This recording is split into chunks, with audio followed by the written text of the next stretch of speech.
Lieutenant commander Moazzem Hossain বাংলাদেশের স্বাধীনতা সংগ্রামের বীর শহীদ। স্বাধীন বাংলাদেশের অন্যতম স্বপ্নদ্রষ্টা শহীদ মোয়াজ্জেম হোসেন সশস্ত্র সংগ্রামের মধ্য দিয়ে স্বাধীনতা অর্জনের পরিকল্পনার রূপকার। তার জন্ম 1933 সনের 18 সেপ্টেম্বর পিরোজপুর জেলার ডুমুরতলা গ্রামে। 1948 সনে ম্যাট্রিক ও 1950 সনে আইএসসি পাশ করার পর তিনি পাকিস্তান নৌবাহিনীতে যোগ দেন এবং একই বছর ইঞ্জিনিয়ারিং এ উচ্চশিক্ষার জন্য বিলেতে যান। 1957 সনে পাকিস্তানে ফিরে আসেন এবং পিএনএস বাবর যুদ্ধজাহাজে অ্যাসিস্ট্যান্ট ইঞ্জিনিয়ার হিসেবে যোগ দেন। 1958 সনে বেগম কোহিনুর হোসেনের সাথে বিবাহ বন্ধনে আবদ্ধ হন। কৃতিত্বপূর্ণ চাকুরি জীবনের অধিকারী জনাব মোয়াজ্জেম হোসেন পরবর্তীকালে লেফটেন্যান্ট কমান্ডার পদে উন্নীত হন। চাকুরিতে থাকাকালীন জনাব মোয়াজ্জেম হোসেন বাঙালিদের অধিকার রক্ষার জন্য এবং সশস্ত্র সংগ্রামের মধ্য দিয়ে বাংলাদেশ প্রতিষ্ঠার জন্য পরিকল্পনা করেন। 1958 সনে বিলেতে থাকাকালীন তিনি বাংলাদেশের সোনালী ও সবুজ রঙের পতাকার পরিকল্পনাও করেন। 1960 সনে মাত্র 4 জন বিশ্বস্ত সহকর্মীর সহায়তায় তিনি সশস্ত্র যুদ্ধের পরিকল্পনা প্রস্তুত করেন। সারা জীবন শহীদ মোয়াজ্জেম হোসেন একটি দফায় বিশ্বাসী ছিলেন, আর তা হচ্ছে বাংলাদেশের স্বাধীনতা। 1967 সনে আগরতলা ষড়যন্ত্র মামলায় আসামি হিসেবে তাকে গ্রেফতার করা হয়। নথিপত্র পর্যালোচনা করে দেখা যায় যে আসলে তিনি মূল পরিকল্পনাকারী ও সংগঠক। 1969 সনের 22 ফেব্রুয়ারি মুক্তিলাভের পর 28 মার্চ তিনি লাহোর প্রস্তাব বাস্তবায়ন কমিটি গঠন করেন এবং তার প্রচারপত্রে স্বাধীনতার যৌক্তিকতা ব্যাখ্যা করেন। সহকর্মীদের নিয়ে দেশের বিভিন্ন স্থানে জনসভা করেন। তার হাতের লেখা দলিলপত্র থেকে জানা যায় যে পরবর্তীকালে তিনি জাতীয়তাবাদী দল বা ন্যাশনালিস্ট পার্টি নামে একটি রাজনৈতিক দল গঠনের জন্য গঠনতন্ত্র সহ সকল পরিকল্পনা চূড়ান্ত করেছিলেন।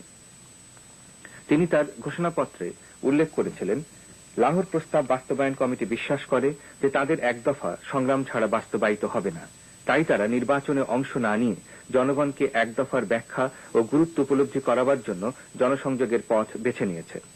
আর যারা গাছেরটা খাবে তলারটাও খাবার কথা বলে, অর্থাৎ নির্বাচনে কিছু না করতে পারলে পরে সংগ্রামে নামবেন, তাদের আমরা বলবো যে রাজনীতি একটা লটারি নয়, একে একটি বিজ্ঞান বলা হয় এবং বিজ্ঞানের যদি বা হয়তো এর কোন স্থান নেই। তাদের উচিত হবে এখনই হিসাব করে দেখা তারা নির্বাচনে সবকটি আসন পেলেও কতদূর কি করতে পারবে। যদি সেই হিসাবের উত্তর আশাপ্রদ না হয় তাহলে এখনই সংগ্রামে নেমে বাঙালির দুঃখ কষ্টের মেয়াদ 6 মাস কম করার চেষ্টা করাটাই বুদ্ধিমানের কাজ হবে। 1971 সনের 26 মার্চ ভোর 6:15 এই সাহসী মানুষটিকে পাকিস্তানি হানাদার বাহিনী ঢাকা শহরের 36 নম্বর এলিফ্যান্ট রোডে অবস্থিত তার তৎকালীন বাসভবনের সামনে হত্যা করে। দর্শক মণ্ডলী, জাতির এই বীর সন্তানের কথা জানার জন্য আমরা তার স্ত্রী মিসেস কোহিনুর হোসেনের সাক্ষাৎকার প্রচার করছি। উনি বাংলাদেশ স্বাধীনতার জন্য চেয়েছিলেন যে আমরা তো আমি একসঙ্গে থাকতে পারবো না, পাকিস্তানি আর বাংলাদেশ আমরা একসঙ্গে থাকতে পারবো না, সুতরাং এদেরকে আমাদের বিভক্ত করতে হবে। সেটা কিভাবে করতে হবে? স্বাধীনতা সংগ্রাম যারা আমার সশস্ত্র বিপ্লব ছাড়া এটা সম্ভব না। উনি সেইভাবেই ওনার কয়েকজন লোককে নিয়ে, বিশ্বস্ত কয়েকজন লোককে নিয়ে শুরু করেছিলেন আর কি। পরবর্তীতে যখন আমরা বাংলাদেশে উনি মাঝে মাঝে আসতেন, এসে ওই শনিবারের দিন রাত্রে চলে আসতেন এখানে মিটিং করার জন্য, দল গঠন করার জন্য। এখানে ওনার লোকজন ছিল, কারণ ওখানে বসে তো সব সম্ভব না।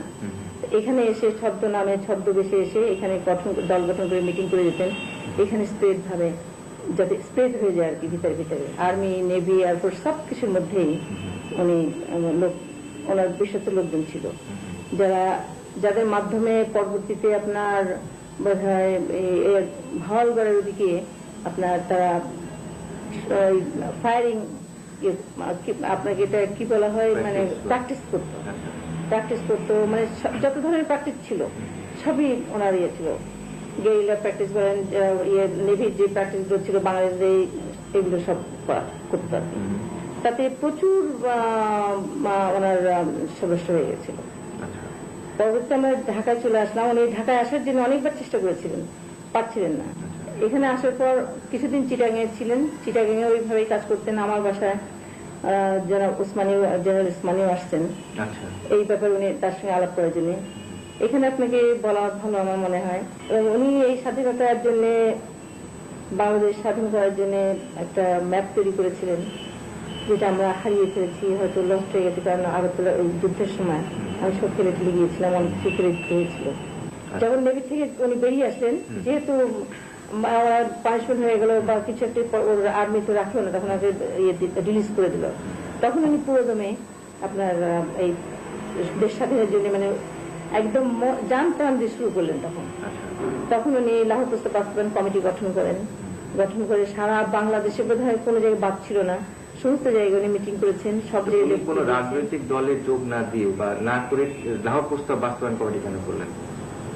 ওনার নীতি ছিল এক দফা। আচ্ছা, ওনার নীতি ছিল এক দফা। আর সকলে তো দফা ছিল, বহু দফা ছিল। সেই দফার সঙ্গে ওনার ইচ্ছা, সেই দফায় ধরেন ওনার যে নীতি ছিল এক দফা এবং সশস্ত্র বিপ্লব, যেটা কোনো মানে কি স্বাধীনতা, বাংলাদেশ প্রদেশে থাকবে না, আমরা আলাদা হয়ে যাবে। আর তো ধরেন অন্য যারাই ছিল সবাই তো স্বায়ত্ত শাসন চাচ্ছিল, তারা সবাই স্বায়ত্ত শাসন চাচ্ছিল। উনি সেটার সঙ্গে ওনার মানে ই হচ্ছিল না। শেখ মুজিব মানে তখন যেটা বলেছিলেন বঙ্গবন্ধু শেখ মুজিবুর রহমান যে 6 দফা, সেটাকে উনি কিভাবে গ্রহণ করেছিলেন? না, উনি ওটা মানেননি। উনি বলেন যে না, এই কোনো দফার মধ্যে কোনো ইয়ে হবে, দফা চাইলে কোনোদিন আমাদের দেশ স্বাধীন হবে না। উনি ওনার সাথে না, একমত হননি। এটাকে আপনাকে বঙ্গবন্ধু ডেকেছিলেন 71 সালে 3রা মার্চ আর কি, সেদিন ইয়ে ছিল আর কি, আপনার ওই হরতাল ছিল সেদিন। উনি হেঁটে হেঁটে গেলেন, তারপরে দেখলাম উনি ফিরে আসলেন প্রায় 12টার দিকে হবে। খুব একটু মেজাজ এই দেখলাম, মানে মনটা খুব খারাপ দেখলাম। আমি বললাম কি ব্যাপার, চলে আসলেন?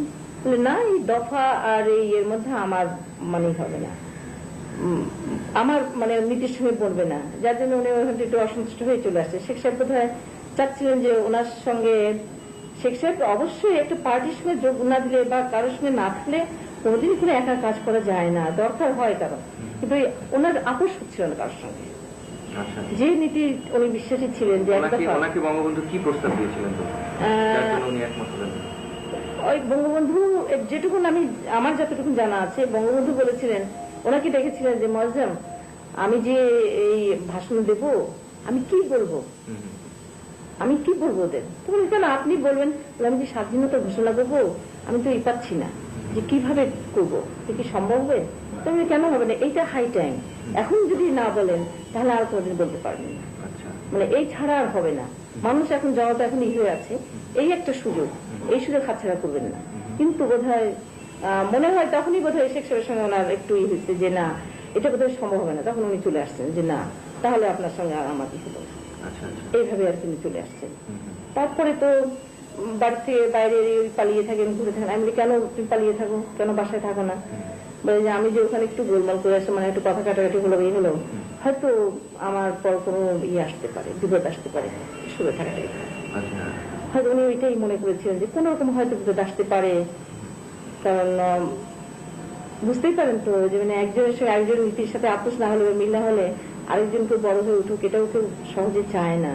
যে তার যদি কৃতিত্ব আসে বা কিছু হয়, এটাও কেউই চায় না। তো সেই জন্য ওনার হয়তো, মানে আমি এটা বলছি যে হয়তো ওনার এটাই ছিল যে কোনো বিপদ আসলে ওই জন্য বাসা থেকে সরে থাকতেন। ওনার কোনোদিন চেয়ারের লোক ছিল না, ওনার কোনোদিন আপনার নেতা হওয়ার কোনো ইয়ে ছিল না। আমি নেতা হতে চাই না, আমি বাংলাদেশ স্বাধীন চাই। তার একটাই কথা ছিল, আমি নেতা হতে চাই না, আমি বাংলাদেশ স্বাধীন চাই। যার জন্য এখানে এবারে যখন আগরতলা কেসের সময় ছিলেন, শেখ সাহেব কোন একটা ব্যাপারে ওনাদের আলোচনা, শেখ সাহেব ওনাকে খুব পছন্দ করতেন, এমনি খুব ইয়ে করতে লাইক করতেন। তো বলছিলেন যে মোয়াজ্জেম, তুমি যে ধরনের ছেলে, তুমি যেরকম মানে মানে মানে তোমার মানসিক যে এটা, তোমার যে বাংলাদেশ স্বাধীন হলে তোমাকে দেশে রাখা যাবে না। মানে ওনার মধ্যে ধারণা ছিল, এটা হাসতে হাসতে বলেছিলেন যে হয়তো তুমি একদিন আমাকেও সরিয়ে দিয়ে তুমি গদিটা দখল করবে, তখন তোমাকে এক কাজ করবো, বাংলাদেশ স্বাধীনের পর তোমাকে বাইরে অ্যাম্বাসেডর করে পাঠিয়ে দেবো। তো তখন হাসতে হাসতে আমার হাজির বলেছেন যে না স্যার, আমার কোনো চেয়ারের লোভ নাই, আমার ওই লোভ, বাংলাদেশ যদি স্বাধীন করতে পারি এইটাই আমার সবচেয়ে মানে মনের আশাটা পূরণ হবে, আমার ইচ্ছাটাই হবে, আমাকে 4টে টিকিট দিয়ে দেন, আমি ছেলে বউ বাচ্চা নিয়ে আমি বাইরে চলে যাব। শহীদ লেফটেন্যান্ট কমান্ডার মোয়াজ্জেম হোসেনের ঘনিষ্ঠ সহকর্মী সহযোগী ছিলেন জনাব আব্দুস সামাদ। তার কাছ থেকে আমরা জনাব মোয়াজ্জেম হোসেনের পরিকল্পনার ব্যাপারে শুনব। পরিকল্পনাটা ছিল পূর্ব পাকিস্তান তখনকার থেকে স্বাধীন করে স্বাধীন বাংলাদেশ করার। আচ্ছা। এবং সেটা সশস্ত্র বাহিনীর সদস্যদের নিয়েই করা, সশস্ত্র বিপ্লবের মাধ্যমে করা। প্রথম দিকে আপনাদের সাথে কে কে জড়িত ছিলেন, মানে এটা উদ্যোক্তা কারা? উদ্যোক্তা মোয়াজ্জেম সাহেব এবং তার সঙ্গে ছিলেন স্টুয়ার্ট মুজিবুর রহমান, সুলতান উদ্দিন আহমেদ, নূর মোহাম্মদ অরিজিনাল। আচ্ছা, এই তিনজন এখন কোথায়? সুলতান স্টুয়ার্ট মুজিবকে 72 সনে মেরে ফেলা হয়েছে। 72 সনে উনি মারা গেছেন? মারা যান নাই, মেরে ফেলা হয়েছে। আচ্ছা, হত্যা করা হয়েছে? হত্যা করা হয়েছে। কেন? তার ইনকোয়ারি পর্যন্ত হয়নি যে কোথায় কিভাবে তার হত্যাটা হয়েছে, কে করেছে। আচ্ছা। সেক্রেটারিয়েট থেকে তারা বের করে নিয়ে গেছে এমন একজন আমাকে বলছেন যে আমি দেখছি তাকে বের করে নিয়ে যাচ্ছে 2-3টা ছেলে। তারপরে খোঁজ নিয়ে আর তার খোঁজ পাওয়া যায়নি। আর সুলতানুদ্দিন সাহেব? সুলতানুদ্দিন সাহেব এখন একটু বিজনেসে আছেন, ঢাকায় আছেন। আর আরেকজন নূর মোহাম্মদ। আচ্ছা, উনি কি? সে ফরিদপুরে দেশের বাড়িতেই থাকে।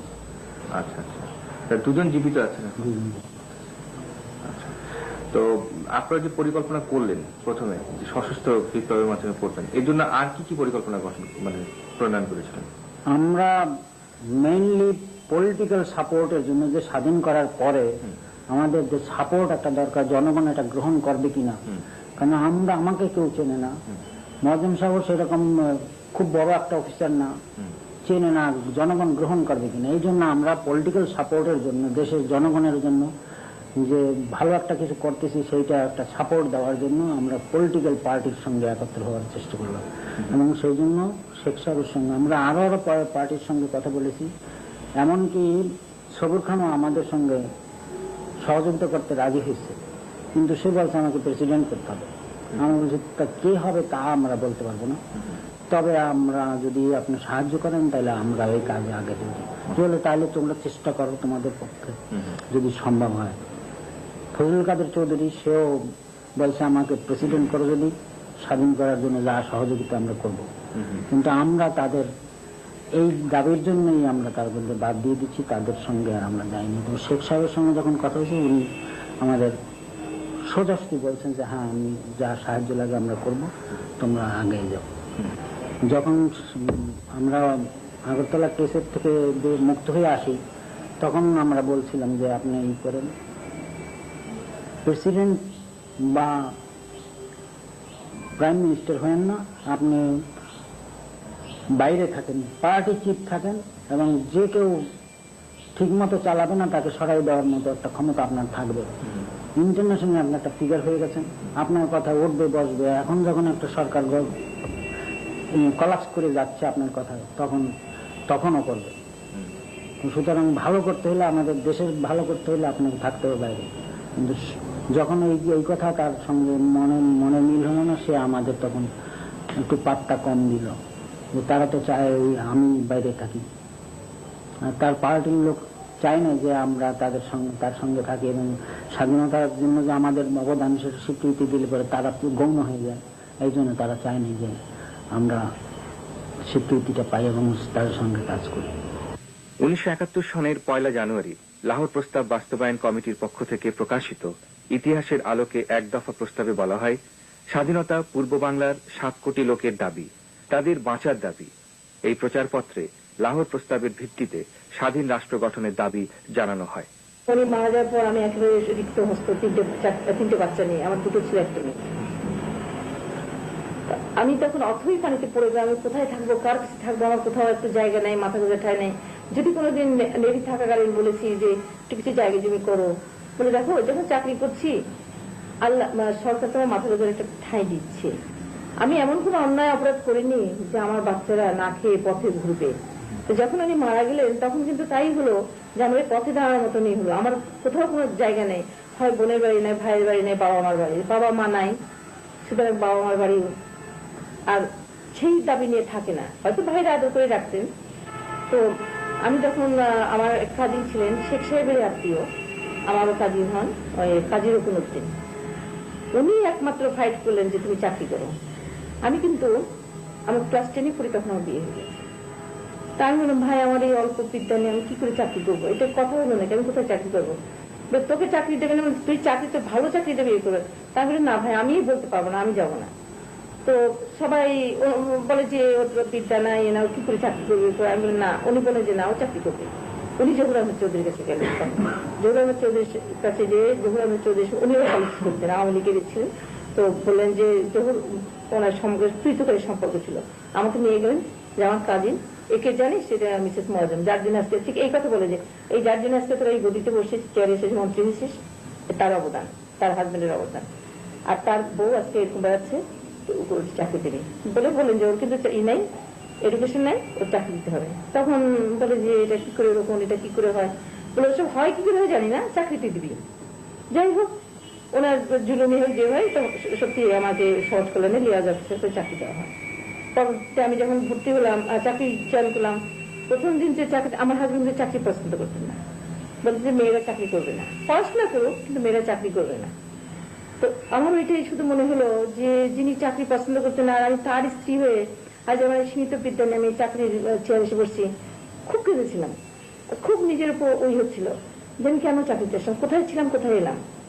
দেখুন হোসেন, সেই দিনটার কথা, সেই ভোরবেলা, প্রসঙ্গত 26শে মার্চের সকালে, তাই নাকি? জি। আপনারা এখানে থাকতেন, বর্তমান এলিফেন্ট রোডে এখানে একটি হোটেল হয়েছে, হোটেল ব্লু নাইল, 36 নম্বর ধানমন্ডি, সেখানে যখন আপনারা থাকতেন, উনি যিনি শহীদ হন তার আগে রাতের ঘটনা, কিছু স্মৃতি যদি আপনি আমাদের এখন বলেন স্মৃতির কথা, তাহলে আমাদের দর্শকরা জানতে পারবে যে কি ঘটেছে সে শেষ মুহূর্তটি। এটা তো বলতে গেলে অল্প কথায় বললে হয়তো পুরাটা বলা যায় না।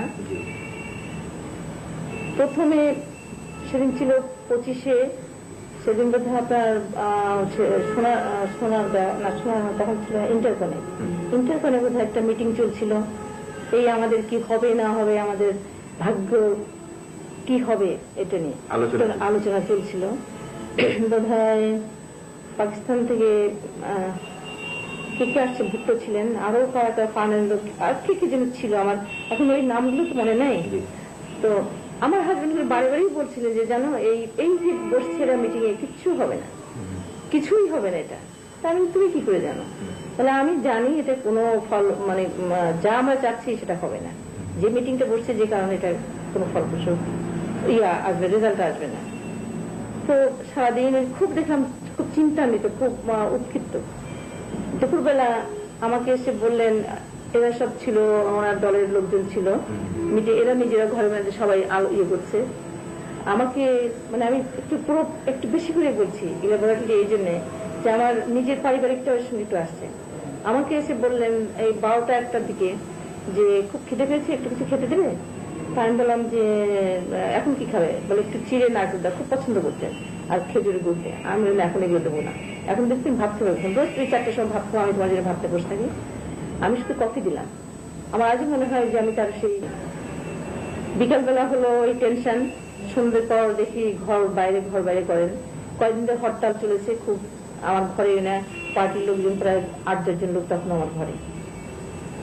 রাত্রে 12টা খাওয়া দাওয়া হয়ে গেলে সে একটু সকাল সকালে বলেন যে খাইয়ে দাও সবাই। খাওয়া দাওয়ার পরে সবাই খেয়ে গেছে, উনি ঝাল খেতেন না। তো খাবার কিছু নেই, এতগুলো লোক আমার করেছে কি, আমি বলেছি কি একটু বেগুন ভর্তা করে খুব ঝাল করে আমার বেটির কাজের মেয়েটাকে বলেছে তোমার সাহেবের জন্য আলাদা করে ঝাল দিও না, এটা করো। তো এরা সবাই ছিল আমার ঘরে তখন বসা, এরা খেয়ে দিয়ে গেছে। তো 9:30-10টার দিকে খেতে বসছি, শুধু বাকি আছে উনি আর আমি। তা খেতে বসছি যখন, উনি খাচ্ছেন মাথা নিচু করে, খুব চিন্তান্বিত করে খাচ্ছেন। আমি বেগুন ভর্তা যেরকম ভাতটা মাখিয়ে দিয়ে এত ঝাল দিয়েছি যে আমার চোখে পানি এসে গেছে, নাক দিয়ে পানি এসে গেছে। তো আমি মানে মুছতে ভয় পাচ্ছি যে দেখলে রাগ করবে, একদম পছন্দ করতে না। তো অনেকক্ষণ পরে আর পাচ্ছি না, আমি নাকটা মুছছি, হঠাৎ খেয়াল বলে আবার ঝাল খাচ্ছ তুমি? আমি তোমারটা তো ঝাল দিইনি। বলে বলছে আমি যেটা পছন্দ করি না সেটাই করো, বলে রেগে ভাত থেকে উঠে গেলাম। তা আমি এবার রেগে বললাম যে অনেক তো তোমার পছন্দ মতন চলেছে এই 10-12 বছর, আর আমি পারবো না তোমার পছন্দের জন্য। আমিও ভাত থেকে উঠে চলে গেলাম। যে উনি একদিকে শুয়ে পড়লেন, আমি একদিকে শুয়ে, এত সকালে শোয়া হয় না কোনোদিন। সেটা তখন ঘরের দরজাটা খোলাই, আর এরা সব বাইরে ঘুরছে, আমার দলের যে লোক, পাখির লোক ছিল ঘুরছে, সবাই টেনশন, মানে কি আছে।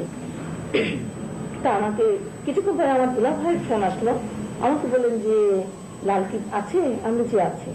যেহেতু কথা বলছি না, রাগ হয়েছে, আমি ফোনটা এগিয়ে দিলাম। ফোনে কথা বললেন, কি যে কথা বলেন আমি আর জানি না।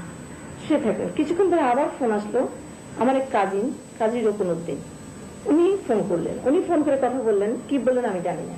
আমি ফোনটা রিসিভ করে শুধু দিলাম। কিছুক্ষণ পরে ওটা বিছনাতে উঠে চলে গেল। যখন উঠে চলে গেল, 7টা গায়ে দিয়ে আমিও বিছনাতে উঠে গেলাম। মাঝরাতে রাত 12টার পরে আপনার এই কাটাবনের দিকে একটু ফায়ারিং শুরু হলো, আর আগুন হলো। তখন আমার হাজবেন্ড, যে আমার বাচ্চা সব ঘুমিয়েছিল, আমার হাজবেন্ড আমাকে বললেন কি যে তুমি এক কাজ করো, বাচ্চাদের নিয়ে উপরতলা, আমার এক আত্মীয় ছিল খালেদ, সে বিসিকে চাকরি করতো, ওর বাসা থেকে তুমি দোতলায় চলে যাও বাচ্চাদের নিয়ে। তুমি বলে আমি আসছি, এখানে আছি। তারপরে সারা তাণ্ডব লীলা। আমার হাজবেন্ড মাঝে মাঝে আসেন, এসে আমাকে বলেন যে ভয় পেও না, সব ব্ল্যাক আউট হয়ে গেছে, বলেছে ভয় পেও না, এইটা এই আওয়াজ যাচ্ছে, এই মোটরের, এই এত হেভি ওয়েট কামানের, এই। আমি বলে তোমার এগুলো আমি শুনতে চাচ্ছি না, এগুলো কে তোমার, মানে আমাকে সাহস দিচ্ছে না আর কি, যে আমি ভয় পাচ্ছি, তা আমি এগুলো তোমার শুনতে পাচ্ছি না। সারা রাত এইভাবেই কেটে গেল। আমরা সব বসে আছি। ভোরবেলা, ভোর তখন বোধ হয় অন্ধকারটা কেটেছে, 6টা-6:45 হবে। আমাদের বাসার সামনে মনে হলো অনেক জিপের শব্দ হলো, মনে থেমে গেল। এবং উনি ওই ড্রয়িং রুমের মধ্যে পরপর কতগুলো ঘর ছিল, তো ড্রয়িং রুমে হালান্দে জানা যাচ্ছে বসা, আর আমি এক পাশে বসা।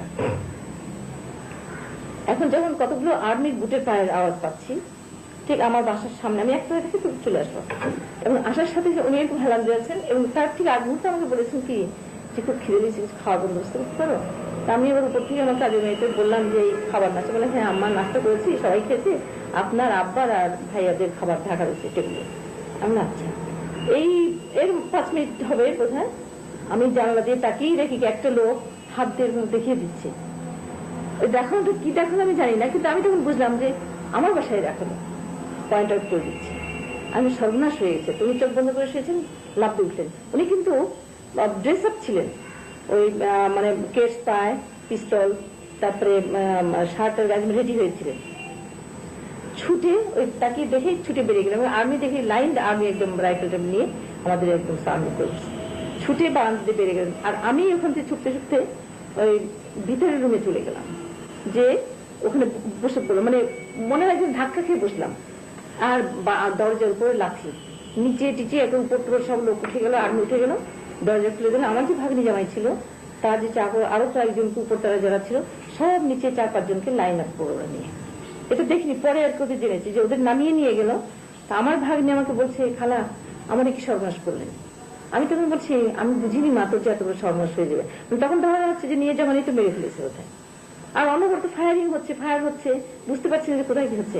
আর আমার হাজবেন্ড যে ছুটে দৌড়ে বেরিয়ে গেলেন, বেরিয়ে যে এরকম পিছনে একটা রুম ছিল, বাথরুম ছিল 1 পাল্লা, ওই উনি যখন বাড়া দেবেছেন যে টপকে চলে যাবেন, কিন্তু দেখেছেন যে চারদিকে মানে ঘিরে ফেলেছে, তারপরে রাস্তা ফিরেই দেখা যাচ্ছে, উনি আর পালাতে পারেন না। তখন ওই দরজার আড়ালে উনি দাঁড়িয়ে গেছেন, 1 পাল্লাটা খুলে দেয়, আর্মি ঢুকে গেছে, সব খুঁজছে। এসে তখন বলছে কমান্ডার মোয়াজ্জেম কাহা।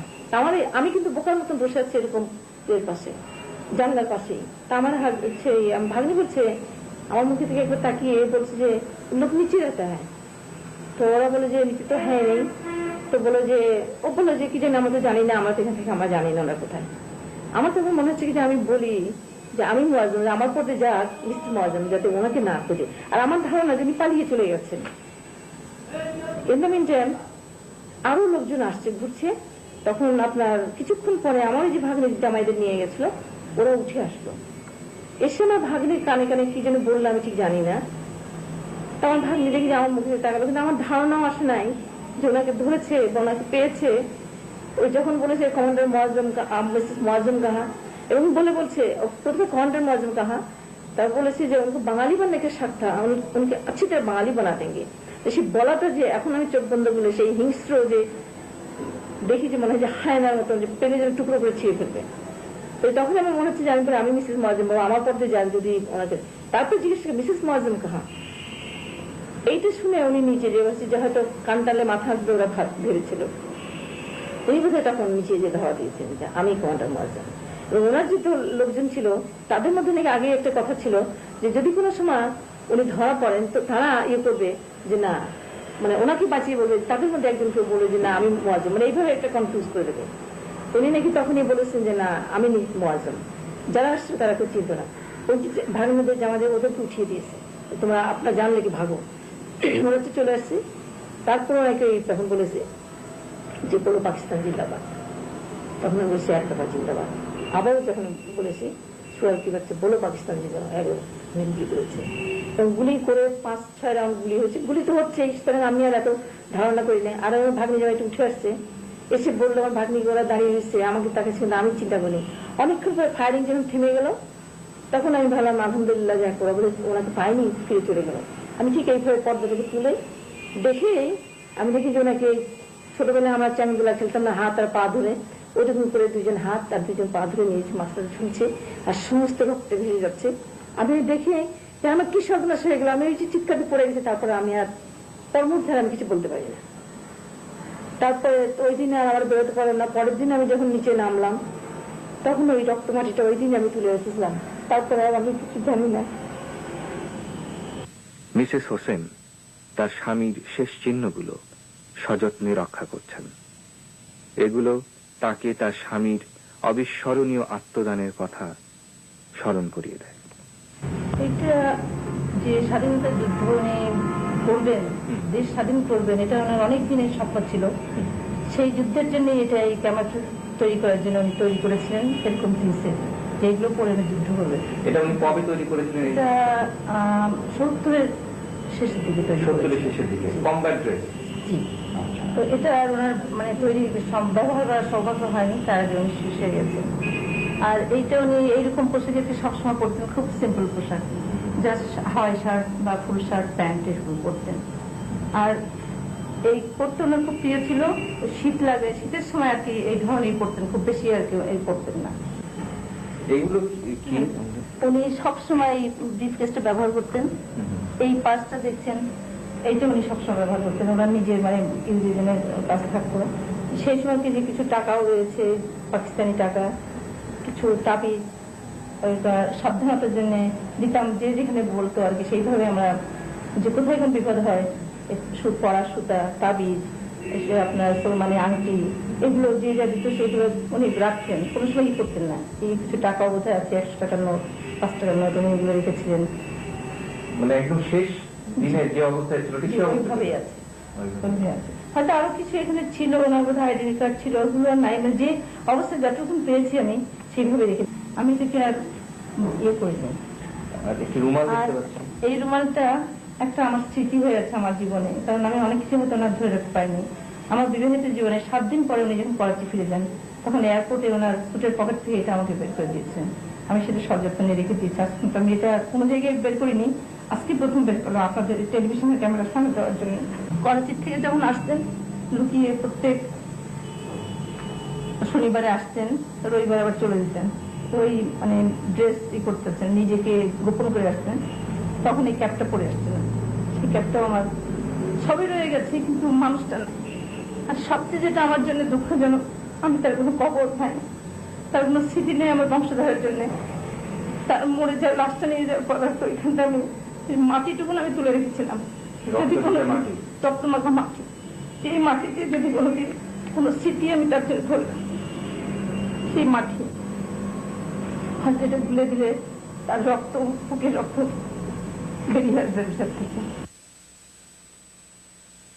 মিসেস কোহিনুর হোসেন তার স্বামীর লাশ ফিরে পাননি। তিনি আদৌ জানেন না কোথায় কবর দেওয়া হয়েছে তাকে, অথবা আদৌ কবর আছে কিনা। মৃত্যু দিবসে কবরটুকু জিয়ারত করার সুযোগও নেই তার। যে মাটি ভিজে গিয়েছিল এই বীরের রক্তে, সে মাটিটুকু পথ থেকে উঠিয়ে যত্ন করে রেখে দিয়েছেন তিনি। শুধু কি তিনি মনে রাখবেন তাকে? এদেশ কি তার 20 সন্তানকে যোগ্য মর্যাদা দেবে না? কি বিচিত্র আমরা! দেশটা স্বাধীন হলো ঠিকই, কিন্তু স্বাধীনতা সংগ্রামের এই অগ্র সৈনিকের আত্মদান যথাযথ স্বীকৃতি পেল না। আমরা কি চিরকাল শুধু দলের লোক হলে কাউকে স্বীকৃতি দেব? আমরা কি শুধু ব্যক্তির জন্য গোষ্ঠীর জন্য, দলের জন্য বিভক্ত হতে থাকব? সত্য ও নিরপেক্ষ মূল্যায়ন যতদিন না হবে, যতদিন তথ্য ও প্রমাণের পরিবর্তে আবেগের আধিপত্য থাকবে, ততদিন এই জাতি কাউকে হয় দেবতা নয়তো দানব আখ্যা দেবে। মহান আত্মদান, স্তুতি অথবা নিন্দাবাদের নিচে চাপা পড়ে যাবে। আমাদের স্বাধীনতা সংগ্রাম ও যুদ্ধের মহান বীরদের প্রকৃত সম্মান জানানোর সময় এসেছে আজ। লেফটেন্যান্ট কমান্ডার মোয়াজ্জেম হোসেন কোন আপোষের আকাঙ্ক্ষায় আন্দোলন করেননি। স্বাধীন দেশের সরকারের কোনো পদ পাওয়ার ইচ্ছাও ছিল না তার। দেশটা স্বাধীন হোক, এই ছিল তার একমাত্র স্বপ্ন। আর তাই তিনি আত্মসমর্পণ করেননি বা পালিয়েও যাননি। ঘাতকের উদ্যত রাইফেলের মুখেও নিঃসংকোচিত্তে বলতে পেরেছিলেন এক দফা স্বাধীনতা। মৃত্যু তাই তার কাছে পরাভূত, তার জীবন তাই যুক্ত হয়েছে মহাজীবনের স্রোতে। তার শোণিত চিহ্ন আরো রক্তিম করেছে এদেশের পতাকা। লক্ষ সালাম হে বীর, তুমি ধন্য করেছ আমাদের, করেছ ঋণী। তোমার গৌরব গাথায় জেগে উঠুক নবপ্রজন্ম আর এ জন্মভূমি। খোদা হাফেজ। সংকটের বিহ্বলতা নিজেরে অপমান, সংকটের কল্পনাতে হয়ে না নিয়মান। সংকটের বিহ্বলতা নিজেরে অপমান, সংকটের কল্পনাতে হয়ে না নিয়মান। মুক্ত কর ভয়, আপনা মাঝে শক্তি ধর, নিজের কর জয়। মুক্ত কর ভয়, আপনা মাঝে শক্তি ধর, নিজের কর জয়। সংকটের বিহ্বলতা নিজের অপমান, সংকটের কল্পনাতে হয়ে না নিয়মান।